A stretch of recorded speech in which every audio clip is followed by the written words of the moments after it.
Yung guidelines, yan po ay ang guidelines. So dapat sundin yan. Pero kung titingnan po kasi, ang nangyayari, lumalabas dito sa ating impeachment trial, sa hearings po natin, at pati na rin dito sa testimonya ng dalawang taga-COA, maraming butas itong guidelines na ito. Maraming mga gray areas. Maraming mga subject to interpretation.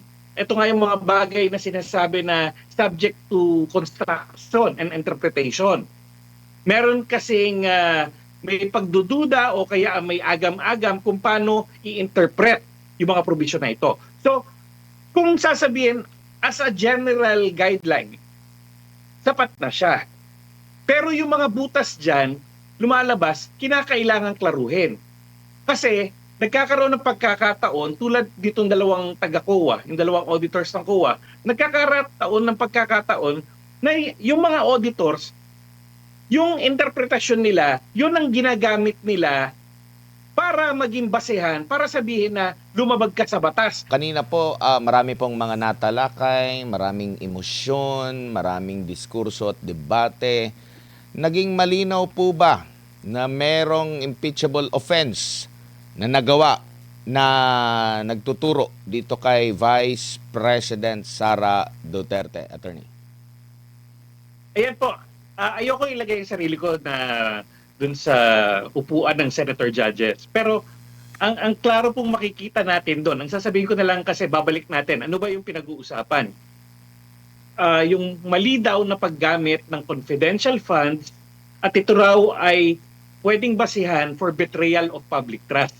Sinira daw ni VP Sara, ni Vice President Sara Duterte, ang tiwala ng bayan na binigay sa kanya bilang Vice Presidente sa pamamagitan ng maling paggamit o pagkurakot ng kanyang confidential funds. Pero kung titingnan po natin, mula pa nung kay Wamil at dito kay De Ocampo, yung pareho taga-COA, ang sinasabi lang po nila dito, ang pinakamatindi ng pwedeng mangyari ay mali ka ng interpretasyon, VP Sara. Pero yung sinasabi nilang hindi ginamit para sa confidential funds o para sa mga gastusin na may kinalaman sa seguridad, sa surveillance, at para masigurado na ligtas ang lipunan sa ilalim ng mandato ng kanyang tanggapan, wala po silang pinapakitang ganon.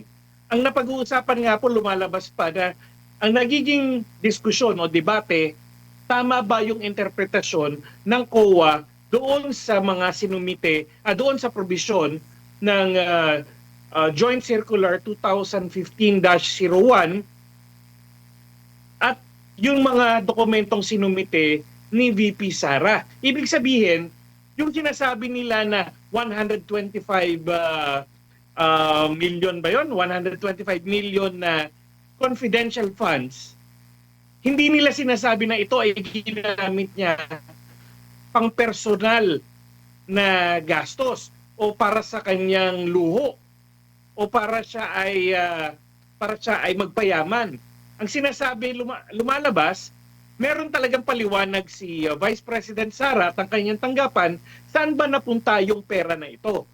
Nagkakaroon lang ng problema o nagkaroon lang ng notice of disallowances o notices of disallowance dahil mukhang hindi compliant daw sa joint circular ng COA at ng 5 pang ahensya, DND, DILG, DBM, yung mga sinumiting dokumento ni VP Sara.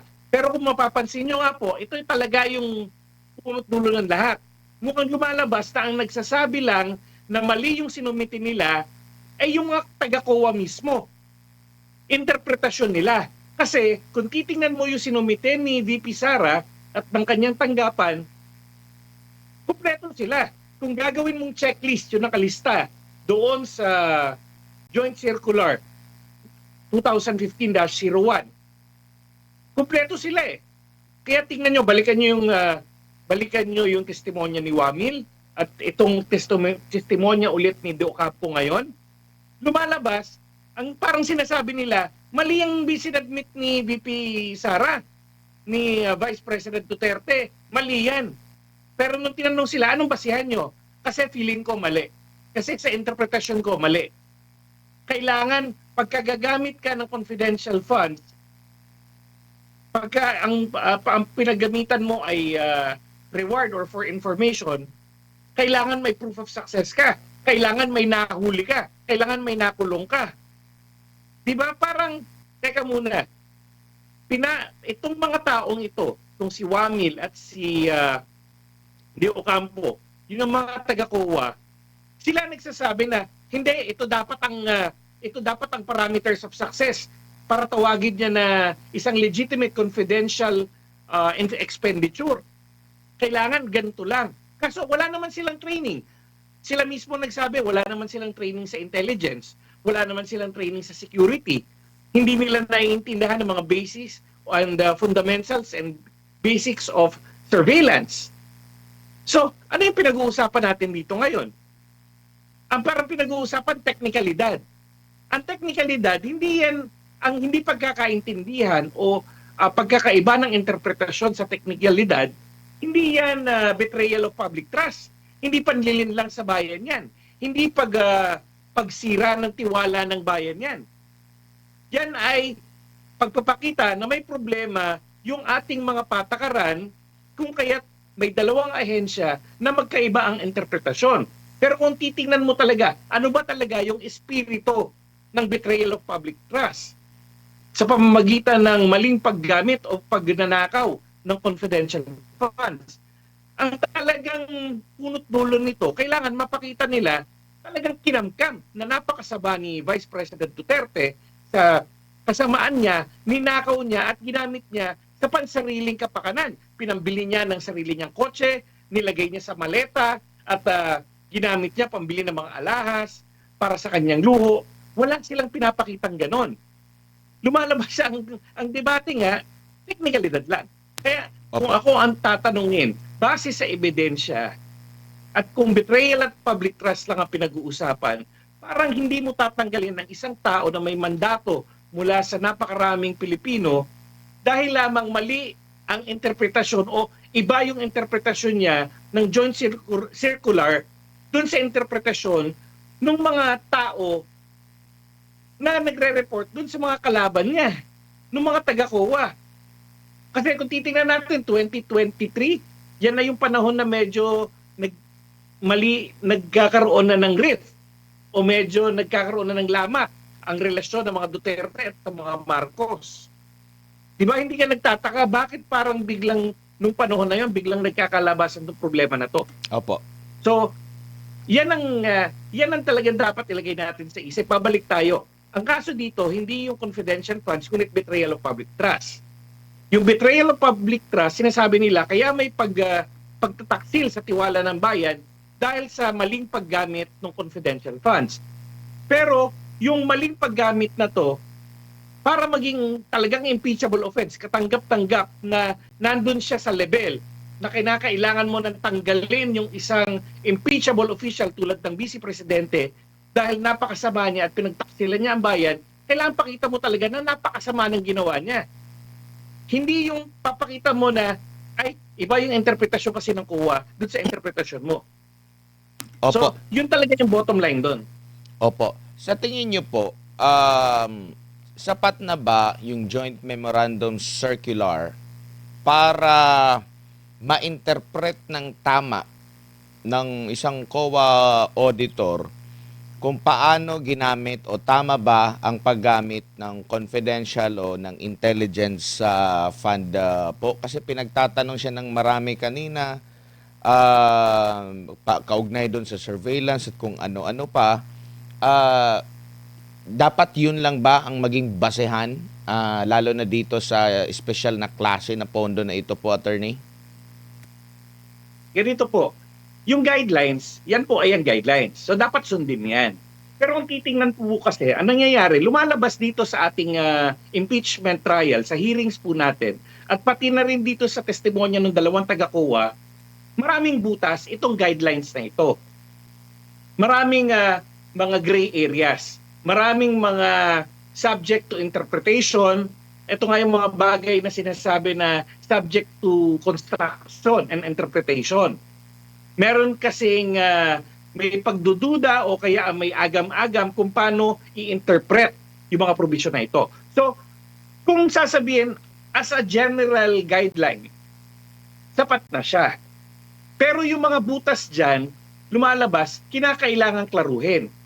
Kasi nagkakaroon ng pagkakataon, tulad ditong dalawang taga-COA, yung dalawang auditors ng COA, nagkakaroon ng pagkakataon na yung mga auditors, yung interpretasyon nila, yun ang ginagamit nila para maging basehan, para sabihin na lumabag ka sa batas, mali ang ginawa mo. Eh di parang ginawa mo na silang mas makapangyarihan pa sa Kongreso, kahit ang korte hindi gagawin yun. Ang korte natin, sa ating Rules of Statutory Construction, sasabihin lang ng ating korte, oy, ito yung sinasabi ng batas, ito yung interpretasyon ng batas. Pero hindi sila mismo yung magsasabi na ito dapat yung batas dyan. Judicial legislation na yon, kontra sa saligang batas yun. Itong ginagawa nitong mga taga-COA na to, sila mismo nagsasabi, hindi, ang nakalagay dyan dapat ganito, dapat may proof of accomplishment o proof of success. Ang kahulugan niyan, dapat may napakulong kayo. Wala namang nagsasabi, walang batas na nagsasabi na dapat ganun yung interpretasyon. Walang batas na nagsasabi na limitado lamang sa ganung mga sitwasyon ang proof of success. Ang nagpapataw tuloy ng batas kung ano ang dapat papatakaran yung mga COA auditor. Pagmamalabis na yan. Kung ako nga, grave abuse of discretion na yan dun sa parte ng COA at ng mga auditors. Yung naglabas ng notice of disallowance. Tapos nabuking pa. Nahuli pa sila na hindi nila binigyan ng pagkakataon bago nila pinataw yung notice of disallowance. Hindi nila binigyan ng pagkakataon ng tanggapan ni Vice President Sara na klaruhin at ayusin at punan yung mga kulang na sa tingin nila ay kinakailangan nandoon. Opo. Kasi pwedeng sabihin lang ni Vice President Sara, sige, ayaw nyo ng reward ng tawag, di tawagin nating information, yun naman kasi yung ginawa . Huwag nyo tingnan yung label, tingnan nyo kung ano yung ginawa. At lumalabas, lahat naman ang ginawa. Diba? Isa nga ni Attorney Ferrer, inisa-isa pa niya. Itong mga activities na to, ito dininay nyo to. Bakit yung dininay? Lumalabas, ginamit lang, kasi feeling namin mali. Kasi feeling ko. Kasi sa palagay ko ganito. So naging mas makapangyarihan pa sa COA at naging mas makapangyarihan pa sa Kongreso at mas makapangyarihan pa sa konstitusyon itong mga dalawang COA auditors na ito. Opo. Tapos makikita rin po natin dito yung hindi dati na pala 1992 pa sinabi na hindi kinakailangang magbigay ng mga actual na resibo. Acknowledgement receipts pwede na para dun sa mga rental or lease. Opo. Tsaka, Tapos attorney, sila ang nagsasabi na, teka, hindi, ni-repeal yan. Kung papakinggan mo ng testimonya, sabi nila, hindi ni-repeal na niya yung COA Circular 2015-01. Pero nung tinanong, saan dyan yung sinasabing ni-repeal? Wala, implied repeal daw. Ang implied repeal, yan yung isang paraan, yan yung pinakaayaw ng Supreme Court yan na uri ng pagbabago ng batas. Kasi yan parang, again, discretionary na naman yan. Kasi yung kunyari, express repeal, sinasabi doon, yung section 1 nitong batas na to, wala na, repealed na. Pero walang ganun dito sa COA Circular 2015-01. Ang sinabi niya lang, lahat ng hindi tugma sa circular na ito ay ituturing na binago o binaliwala. Pero Opo. sa batas natin, kung titingnan mo yung jurisprudence natin, sa linya ng mga kaso na galing sa Supreme Court pa mismo, ang implied repeal is motion. Ayaw nila yan. Kaya pag tumitingin ka ng mga implied repeal, titingnan mo muna, meron bang paraan kung saan mai-interpret mo itong bagong batas na ito at may implement mo siya, pero hindi magko-conflict din yun sa dating rule o sa dating circular. Opo. O yung circular na luma, pwede bang ma-implement yan o ma-enforce yan o masunod yan na hindi naman lumalabag dito sa bagong circular? Lumalabas pwede, hindi siya inconsistent. Kailangan totally inconsistent yung dating provision o dating patakaran para masabi na ito ay implied repeal. hindi rin naman napatunayan doon. Hindi naman pinakita ng prosecution na may total may total inability or totally disaligned or totally in conflict yung 2015-01 doon sa 1992 na circular ng COA na nagsasabi nga na okay, yung ibang mga resibo hindi na kailangan.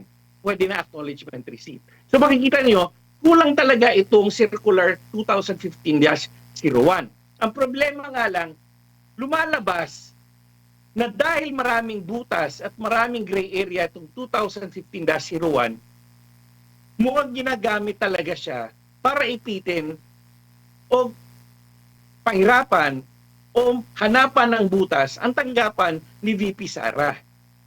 Kasi pwedeng interpretasyon eh.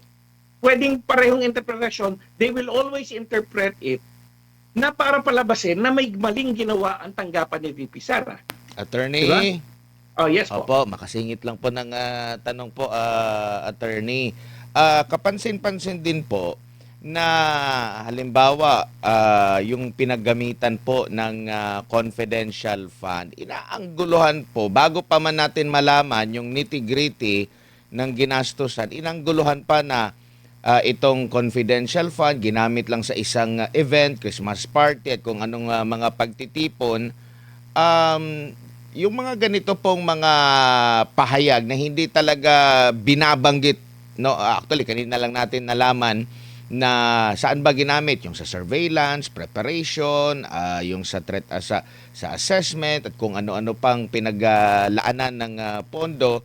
Pero nung nauna pa, kahit na noong panahon pa yata ng pagdinig dyan po sa Kamara, naangguluhan na yung pinaggamitan ng Intel at Confi, yun nga mga pagtitipon mismo na kumbaga para sa pagtitipon ginamit itong confidential fund. Paano po dapat ito i-take ng publiko na dapat na hindi sila dapat na maligaw po, attorney, at maniwala agad-agad na hindi alam yung konteksto ng istorya po?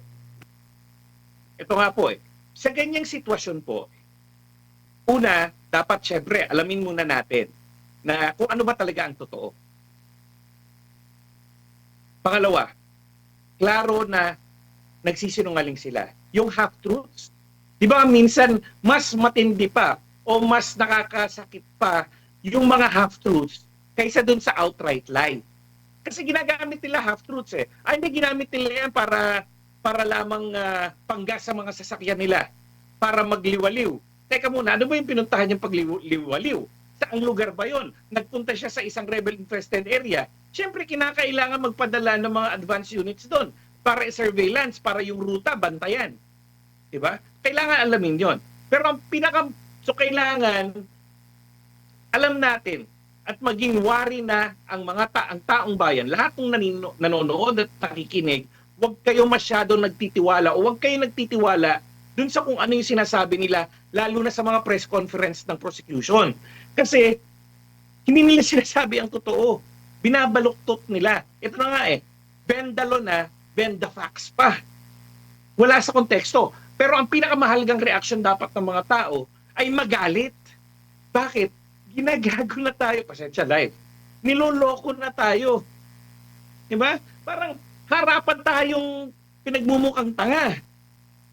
Sasabihin, hindi, pinanggimik lang nila yan. Lumabas lang sila.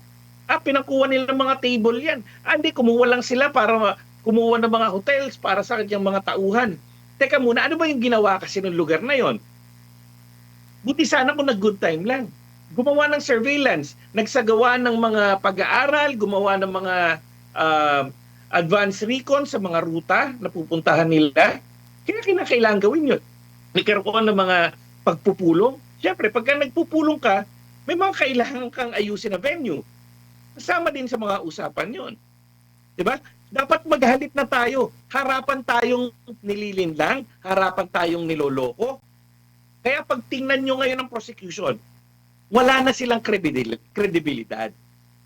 At mabuti yan, patuloy nilang gawin yan kasi patuloy na mabubuo sa isipan ng mga tao, walang kredibilidad kayo. Walang Hindi dapat pagkatiwalaan yan. Kung ano man ang pinipresenta nilang ebidensya,